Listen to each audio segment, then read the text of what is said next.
বলো এটা কি জায়গাটা? এটা হলো বিসর্জন সিনেমার যে শুটিংটা হয়েছিল যে জয়া হোসেনের ঘর।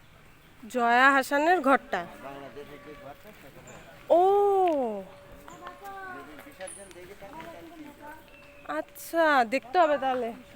জয়া হাসানকে চিনি। গুড মর্নিং সবাইকে। তো বন্ধুরা, প্রথমেই শুনতে পারলে এই বাড়িটাই হলো সেই বাড়িটা যেটা কিনা বিসর্জন বলে যে মুভিটা হয়েছিল, জয়া হাসান করেছিল, এই বাড়িতেই শুটিংটা হয়েছিল। আর এই বাড়িটার পাশেই একদম কোনায় তোমার মধু চাষ হচ্ছিলো। জায়গাটা খুবই অসাধারণ, খুবই সুন্দর, মানে বলার মতো না। আমি তার জন্য দু একটা পিক তুলেছি, এত সুন্দর ফটোগুলো এসছে, মানে চারিপাশের প্রকৃতিটা এতটাই সুন্দর। তো এরপরেই আমরা ওখান থেকে চলে আসলাম টাকির সুন্দরবন, মিনি সুন্দরবন দেখতে। তো এখানে ফার্স্টে বিএসএফের আন্ডারে পড়ে ওই মিনি সুন্দরবনটা, মানে বর্ডারের কাছে। তো সেই কারণে এদের এখান থেকে পাস করার জন্য তোমার আধার কার্ড অবশ্যই নিয়ে যেতে হবে আর জমা করে রেখে যেতে হবে। আধার কার্ড হোক বা যা কিছু, মানে তোমার আইডি প্রুফ হিসেবে তুমি প্যান কার্ড নাও, যা কিছু নাও, এখানে জমা দিয়ে তারপর যেতে হবে। আর আসার সময় সেটাকে নিয়ে আসতে হবে, তার আগে তোমরা কোনোভাবেই নিয়ে আসতে পারবে না। তো এরপর এই যে আমরা যাচ্ছি রাস্তাটা দিয়ে। হ্যাঁ, ওখানেই না ভ্যান পেয়ে যাবে প্রথমেই, বিএসএফের ওই ক্যাম্পের ওখান থেকে তোমার ডকুমেন্ট জমা দেওয়ার পর। কিন্তু এমন কিছু ডিস্টেন্স না, ওখান থেকে একটু কথা বলতে বলতে হাঁটতে হাঁটতে চলে যাওয়াই যায়। আমরা প্রথমে হাঁটতে হাঁটতে চলে গেছিলাম, পরে এই যে জায়গাটা দেখছো এখানে 10 টাকা করে টিকিট, এইখান থেকেই তোমাদের টিকিট নিতে হবে, আর এরপরেই তোমরা মিনি সুন্দরবনে যেতে পারবে। সত্যি জায়গাটা এখানে এই দিদা গরুটাকে স্নান করাচ্ছিল, আর আমাদের দেখি যেন আমাদের দিকে তেড়ে আসছিল। আমি তো ভয় পেয়ে গেলাম যে কি ব্যাপার, আমাদেরকে এখন গুতাবে। আর দাদা আমাকে জিজ্ঞেস করছিল, কিরে তোরা ভিডিও করছিস তো? আমি বললাম হ্যাঁ দাদা, অবশ্যই ভিডিও করছি। তো দাদা সেটাই বলছে, যদি না করে থাকিস তোদের দেব। তো আমাদের খুব বকাবকি করছিল, মজা করছিল। এটাই সবাইকে একটু বলবো, এত গরমে টাকিতে যাওয়ার কোনো মানে হয় না, কারণ খুবই বীভৎস গরম। এত গাছপালা থাকার পরও তোমার হাওয়া লাগবে না কোনো রকম, মানে হাওয়া হচ্ছে না। আমরা জানি নদীর ধারে হাওয়া হবে, গাছপালা যেখানে থাকে সেখানেও একটা ঠান্ডা টাইপের জায়গা, কিন্তু সেই জিনিসটা একটু কম। আর এই জায়গাটা হচ্ছে বিএসএফদের এরিয়া, এখানটায় যাওয়া একদমই নিষেধ। ওখানে বড় বড় হোর্ডিংয়ে লেখাই আছে যে এটা বিএসএফদের জন্য, আর ওটা হচ্ছে ক্যাম্প। তো এরপর এই যে ব্রিজটা আসলো, এখান থেকেই শুরু হচ্ছে মেন মিনি সুন্দরবন।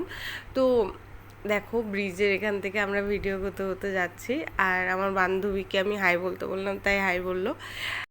এরপরেই শুরু হয়ে গেল এই যে গোলপাতার বন। এইটাকে গোলপাতা কেন বলে আমি জানি না, তবে হুবহু দেখতে নারকেল গাছের মতো পাতাটা, কিন্তু নারকেল গাছে অনেকটা বড় হয় নারকেল গাছ, তারপর গিয়ে পাতাগুলো ছড়ায় বা যাই বলো। নারকেল গাছ একরকমের, আর দেখো এখানে গোল পাতা, মানে মাটির থেকেই ওরা গোল হয়ে হচ্ছে, এরপরে আর বড় হয় না। যা বড় হওয়ার মাটি থেকেই নতুন থেকে গজিয়ে হবে, মানে ওরা সাইড থেকে হবে, কোনোভাবেই নারকেল গাছ যেমন হয় সেরম নয়। আর পাতাটা হুবহু নারকেল গাছ আর তোমার হচ্ছে এই গোল পাতা, দুটোর মধ্যে কেউ তফাৎ করতে পারবে না। শুধু গোল পাতাটা একটু বেশি বড় হয়, নারকেল গাছের পাতাগুলো এত বড় হয় না, এটাই যা ডিফারেন্স। কিন্তু হ্যাঁ না, এই যে আরেকটু সামনে গেলেই না গোলপাতার যে মানে ঘন বনটা, ওই জায়গাটা সত্যিই ঠান্ডা ছিল, শুধুমাত্র ওই জায়গাটুক, বাকি আর কোথাও অত ঠান্ডা ছিল না, খুবই গরম লাগছিল, বীভৎস গরম। আমি প্রেফার করব তোমরা সবাই এটা বৃষ্টির সময় হোক, বৃষ্টির সময় গেলেও মজা করতে পারবে, কারণ ছাতা নিয়ে যাও যাই যাও, কিন্তু সত্যি বলছি মজা করতে পারবে, কারণ একটু ঠান্ডা থাকবে। আর শীতকালে অসাধারণ লাগবে, শীতকালে এই গরমটা আমাদের খুবই ভালো লাগবে। আর ঠান্ডাও একটু থাকবে, ঠান্ডার মৌসুম থাকলে তখন এই গরমটা উপভোগ করা যাবে না। তাই বলছি খুবই ভালো লাগবে শীতকালে যাবে, আমি তোমাদের বলবো শীতকালে যাওয়ার জন্য বেশি। তো এখানে যেই যেই নতুন নতুন ধরনের গাছ ছিল সেই গাছগুলোর একটা নাম দেওয়া ছিল, মানে এটা কি গাছ সেই নাম দেওয়া ছিল। তো আমি আর ওটা আর বেশি দেখালাম না, কারণ আমি নিজেই ভুলে যাচ্ছি। ব্রিজটার মাঝামাঝিতে লেখা আছে মিনি সুন্দরবন, এই দিক লেখা আছে টাওয়ার সাইড, আর টাওয়ার সাইডটা আমরা সবার লাস্টে গেছিলাম।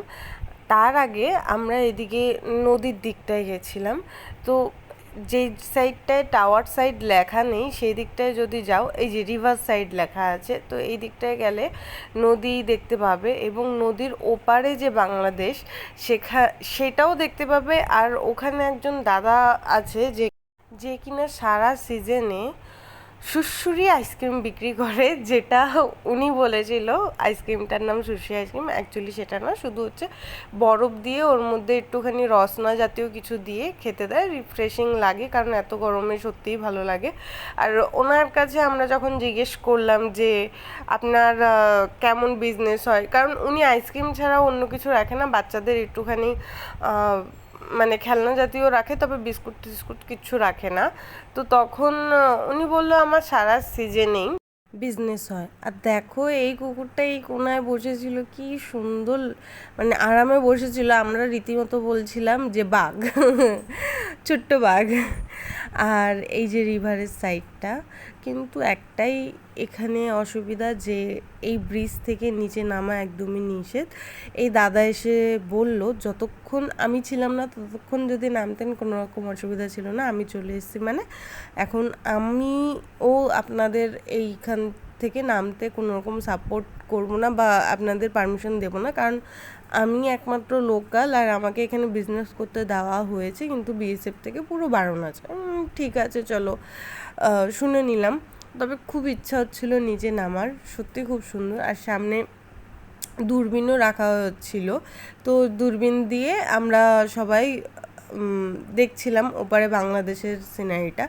তো উনি এইটাও জানালো যে ও এই আইসক্রিমের সাথে দূরবীনটা ফ্রি, কোনো রকম তার চার্জ লাগবে না। তো সেই কারণে আমরা সবাই ওটা নিয়ে দেখছিলাম। আজ এরপরেই আমরা না দুজনে মিলে একটুখানি ভিডিও ফটোশ্যুট করছিলাম, কারণ জানোই মেয়েরা যাচ্ছে, মেয়েরা আবার ফটো তুলবে না, এটা কোনো কথা? তো প্লিজ কিছু মনে করো না আজকে এইটুখানি, কারণ অনেকটাই লেন্দি হয়ে গেছে।